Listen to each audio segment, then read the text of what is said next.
Dear class, welcome to the lecture of physics। और आज हम इसमें चैप्टर नंबर 5 शुरू करने जा रहे हैं जो कि है सर्कुलर मोशन। अभी तक हमने फर्स्ट ईयर में आते ही जिस जिस जो चैप्टर्स पढ़े हैं और जितनी फ़िज़िक्स हमने अभी तक पढ़ ली है, हमने सिर्फ ऐसी मोशन को स्टडी किया है जो वन डायमेंशन में हैं, जो सीधी हैं, एक ही लीनियर पाथ के ऊपर हैं जिसको आप रेक्टिलिनियर मोशन भी कहते हैं। जैसे गाड़ी सड़क के ऊपर जा रही है, मशरिक़ में जा रही है, मगरिब में जा रही है, बस सड़क पे ऊपर जा रही है, साइकिल जा रहा है, एक रोड के ऊपर कोई भी मोशन है या रेक्टिलिनियर मोशन है। अभी तक हमने ऐसी मोशन स्टडी किया है, या हमने एक मोशन स्टडी किया प्रोजेक्टाइल मोशन। चैप्टर सेकंड में हमने तो बेसिक कुछ कॉन्सेप्ट देखे फिज़िक्स के। चैप्टर थर्ड में फिर हमने मोशन स्टार्ट किया, उसमें हमने वन डायमेंशन मोशन भी देखी, टू डायमेंशन मोशन भी देख ली है जो कि प्रोजेक्टाइल मोशन है। अब एक तीसरी किस्म की मोशन से हमारा इंटरेक्शन होने जा रहा है। अगर कोई ऑब्जेक्ट या कोई भी व्हीकल, कोई भी गाड़ी किसी सर्कल में मूव कर रही हो या रोटेट कर रही हो, जैसे फॉर एग्ज़ाम्पल गाड़ी जब टर्न लेती है, या अक्सर आपने देखा होगा रास्तों में गोल चक्कर बने हुए होते हैं, और हम जब उन गोल चक्कर के साथ साथ एक रोड के साथ साथ हम ऐसे चक्कर काट कर आते हैं, तो जैसे ही आपको कोई गाड़ी टर्न लेती है, किसी गोल चक्कर के ऊपर मूव करती है, या कोई सैटेलाइट ज़मीन के गिर्द मूव करता है, तो अब उस वहाँ पे थोड़े से हरकत के कवानीन थोड़े से मुख्तलिफ हो जाते हैं, जिनको अब हम सर्कुलर मोशन में स्टडी करेंगे कि यहाँ पे हमने मोशन, उनका डिस्प्लेसमेंट कैसे कैलकुलेट करना है, उनकी एंगुलर वेलोसिटी कैसे कैलकुलेट करनी है, या एंगुलर एक्सेलरेशन, या उन पे फोर्स कौन सी लग रही है, या और कौन सी ऐसे फैक्टर्स हैं जो इस मोशन की वजह से उसमें प्रोड्यूस हो गए हैं। तो ये सारी चीज़ें हम इस चैप्टर में स्टडी करेंगे। इस चैप्टर को समझने का जो तरीका है वो ये है कि आपने जो स्टार्ट के लेक्चर हैं, बेसिक चीज़ें जैसे कि डिस्प्लेसमेंट, एंगुलर वेलोसिटी और एंगुलर जो फोर्स होती है, टॉर्क वगैरह, ये बेसिक कॉन्सेप्ट्स हैं इस चैप्टर को समझने के लिए। अगर आपको ये चीज़ें अच्छे तरीके से आ जाती हैं तो यकीन करें कि नेक्स्ट वाला चैप्टर आपके लिए बिल्कुल मुश्किल नहीं होगा। सो आपने इस चैप्टर को समझने के लिए शुरू वाले जो लेक्चर्स हैं वो आपने बहुत अच्छे तरीके से समझने हैं, जिसमें आज जो पहला लेक्चर है वो है एंगुलर डिस्प्लेसमेंट के बारे में।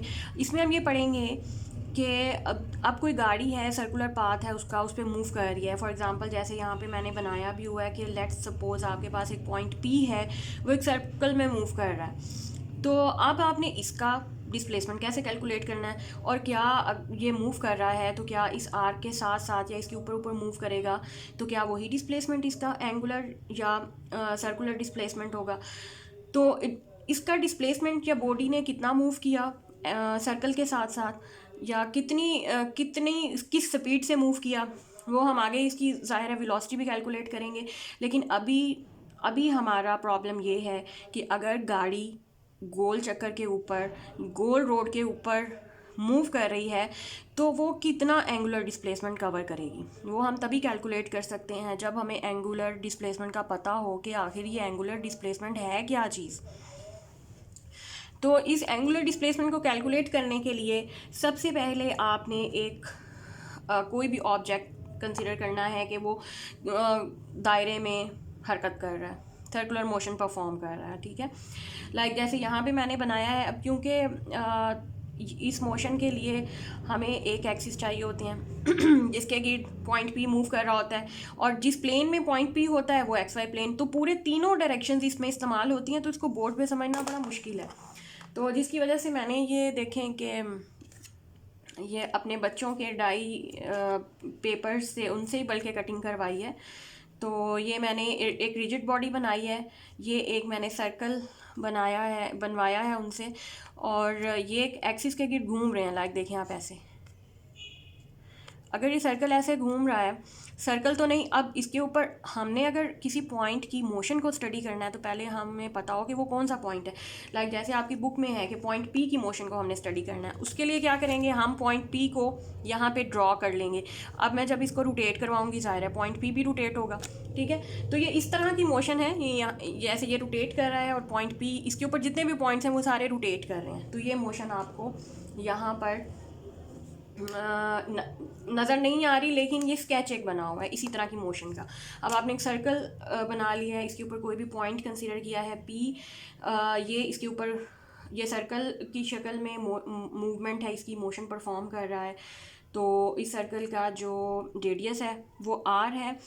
तो अब क्योंकि ये असल में क्या होगा कि पॉइंट पी का कोई ना कोई कांटेक्ट होगा सेंटर के साथ। लाइक यहाँ पे ओ है, इसका अगर हम पीछे एक्सटेंड कर दें, एक हमारे पास एक रॉड की शक्ल आ जाती है। अब आप देखेंगे तो असल में ये रॉड ही पूरा ऐसे ऐसे मूव कर रहा है, ठीक है।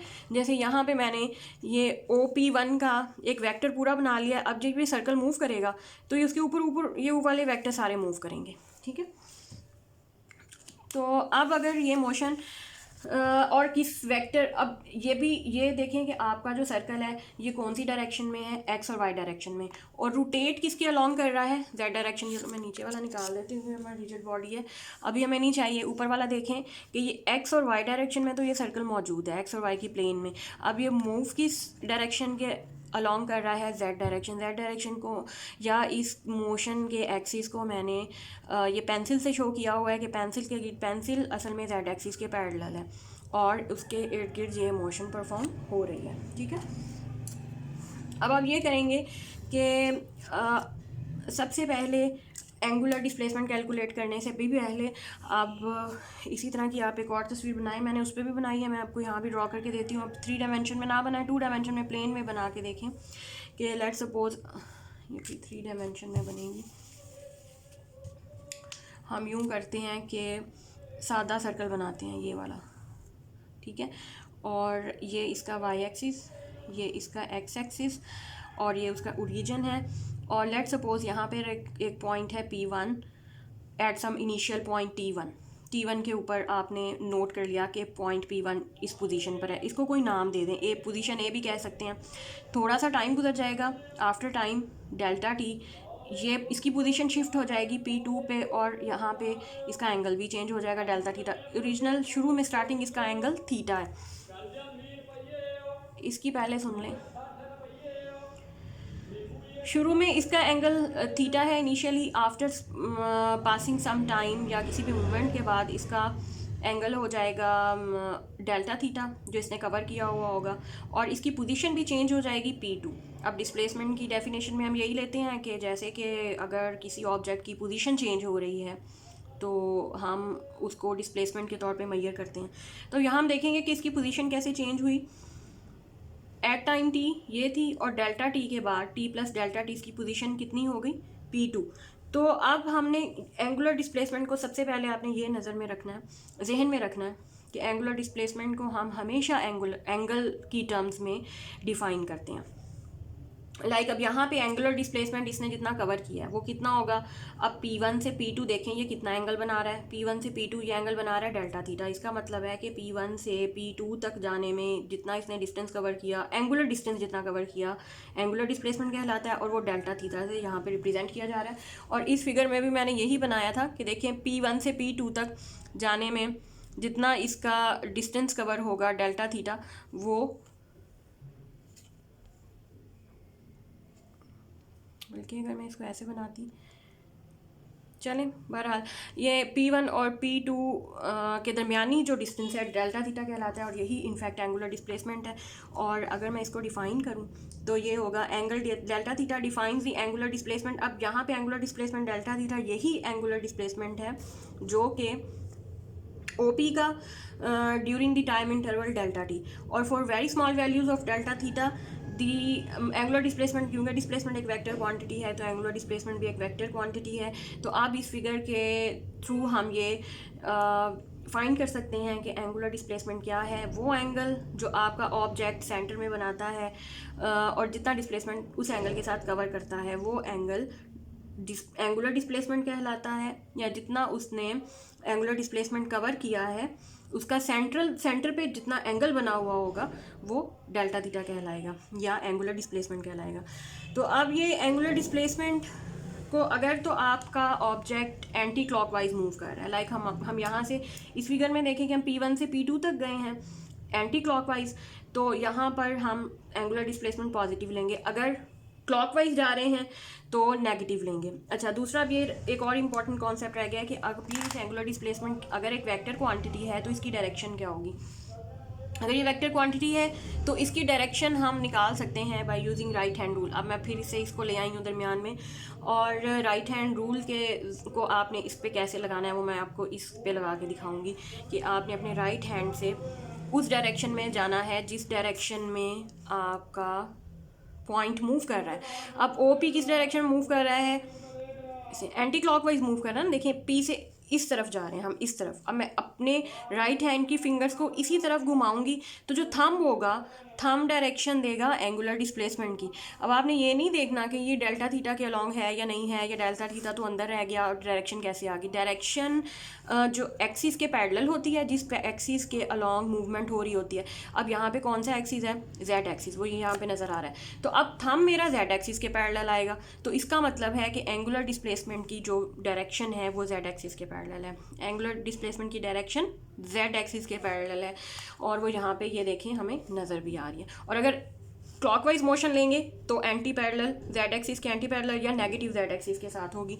तो इसका ये मतलब हुआ कि जो भी बॉडी आपकी रोटेट कर रही है उसकी एंगुलर डिस्प्लेसमेंट की डायरेक्शन परपेंडिकुलर होगी उस प्लेन के ऊपर। यहाँ पे परपेंडिकुलर है एक्स और वाई प्लेन के ऊपर, परपेंडिकुलर होगी उस प्लेन के ऊपर जिसके ऊपर बॉडी मूव कर रही है, जिसके साथ साथ बॉडी मूव कर रही है। अब लास्ट इसमें हमारी चीज़ जो डिस्कस करने वाली रह गई है वो है कि आप इसके यूनिट्स क्या होते हैं।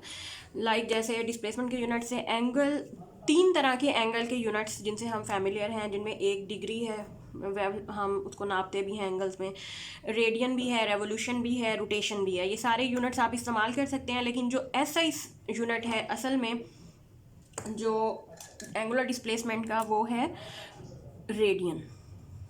अब हम इसको कैलकुलेट करेंगे कि 1 रेडियन आखिर किसके बराबर होता है।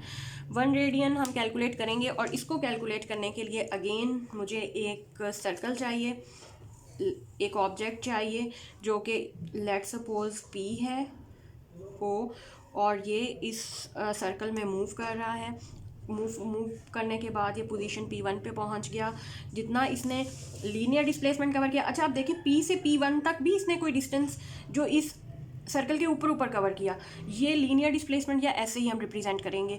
क्योंकि ये पाथ तो लीनियर है ना, सर्कल छोटे छोटे लीनियर पाथ से मिलकर बना हुआ होता है, और ये आर्क होती है ऑफ लेंथ s की, और दरमियान में जितना इसने एंगुलर डिस्प्लेसमेंट कवर किया वो हम थीटा से रिप्रेजेंट करेंगे, वो एंगल थीटा रिप्रेजेंट करेगा, और ये r इसका रेडियस है इस सर्कल का जिसके अक्रॉस आपका ऑब्जेक्ट मूव कर रहा है। तो हम ये लिख सकते हैं थीटा, या ये जो एंगल है ये किसके बराबर होगा, S/R radian. From basic mathematics हमें ये पता है कि थीटा किसके बराबर होता है, arc length divided by radius of the circle. अब यहाँ पे जो आर्क लेंथ है, या तो एक आर्क लेंथ की वैल्यू भी हम निकाल सकते हैं, S = R theta. Arc length भी इसको कह सकते हैं, या इसको लीनियर डिस्प्लेसमेंट भी कह सकते हैं। और अगर कोई आपसे कहे कि फाइंड करें कि लीनियर डिस्प्लेसमेंट और एंगुलर डिस्प्लेसमेंट का क्या रिलेशन है, तो वो हम इस फार्मूला के थ्रू फाइंड करेंगे। मतलब S = R थीटा, इसमें दोनों ही डिस्प्लेसमेंट्स इन्वॉल्व हो जाते हैं। और इस फार्मूले से आगे अगर हम देखें कि S/R किसके बराबर होता है। अच्छा, अब अगर आपका ऑब्जेक्ट P इस पॉइंट P से स्टार्ट हो, पूरी एक रोटेशन के बाद भी इसी पॉइंट पे आएगा, तो उसने कितना लीनियर डिस्टेंस, या S के ऊपर जितना डिस्टेंस कवर किया हुआ होगा वो इसका लीनियर डिस्टेंस होगा, वो 2πr के बराबर होगा डिवाइडेड बाय r। r से r कैंसिल, ये क्योंकि रेडियन के बराबर है S/R, तो इसको मैं लिखूंगी 2π, और या फिर ये लिखेंगे 1 रेवोल्यूशन, क्योंकि एक अभी जितना डिस्टेंस P ने कवर किया है वो 1 रेवोल्यूशन है या 1 रोटेशन है। 1 रेवोल्यूशन या 1 रोटेशन किसके बराबर आएगी, 2π, और क्योंकि ये S/R ये रेडियन में था ना, थीटा की रेडियन थीटा, तो ये आ जाएगा 1 रेवोल्यूशन = 2π रेडियन। अब हमें पता है कि 1 रेवोल्यूशन किसके बराबर होती है, 360 डिग्री के भी बराबर होती है। तो 1 रेवोल्यूशन, यहाँ से हम डिग्रीज और रेडियन और रेवोल्यूशन का रिलेशन भी फाइंड कर सकते हैं। 2π रेडियन 360 डिग्री के बराबर, 1 रेडियन क्या होगा 360 डिवाइडेड बाय 2π, तो आप इसको 360 को 2 पाई से 360 डिवाइडेड बाई 2 मल्टीप्लाइड बाई 3.14 करेंगे तो यहाँ पे आपके पास आ जाएगा 57.3 डिग्री। तो एक मिनट बेटे, लास्ट पॉइंट है कि 1 रेडियन 57.3 डिग्री के बराबर होता है। और आपको ये सवाल भी आ सकता है कि प्रूफ करें 1 रेडियन 57.3 डिग्री के बराबर होता है, तो आपने ये लास्ट वाले स्टेप्स इसमें करने हैं, ठीक है। और साथ साथ बताना है कि रेडियन क्या है, एस क्या है और आर, ये सारा आपने एक्सप्लेन करना है जैसे अभी मैंने एक्सप्लेन किया। तो 1 रेडियन, ये रेडियन और डिग्रीज, रेडियन क्योंकि ऐसे यूनिट है, और ये रेडियन और डिग्रीज का आपस में रिलेशन आप इस फार्मूले से निकाल सकते हैं। और यहाँ तक आज मेरा ख्याल है मैं लेक्चर, आज का लेक्चर क्योंकि छोटे छोटे पॉइंट्स थे इसमें समझाने वाले, मैं एक ही टॉपिक करवा रही हूँ। कल से हम थोड़ा गियर अप करेंगे और कल हम एंगुलर मोशन का रोटेट भी करेंगे। ऐसे मेरे वाला कर नहीं रहा ऐसे, तो इसको ऐसे ऐसे रोटेट होना चाहिए ना, ऐसे ऐसे जैसे बच्चे करते हैं, ऐसे ऐसे हम करें तो इस एक्सिस के अलॉन्ग ऐसे रोटेट करें तो हम फोर्स लगाएं और ये रोटेट करें, तो फिर हम इसकी एंगुलर वेलोसिटी भी फाइंड करेंगे कल। ये क्या होगी, कितनी तेज़ी से ये रोटेट कर रहा है, वो एंगुलर वेलोसिटी होगा।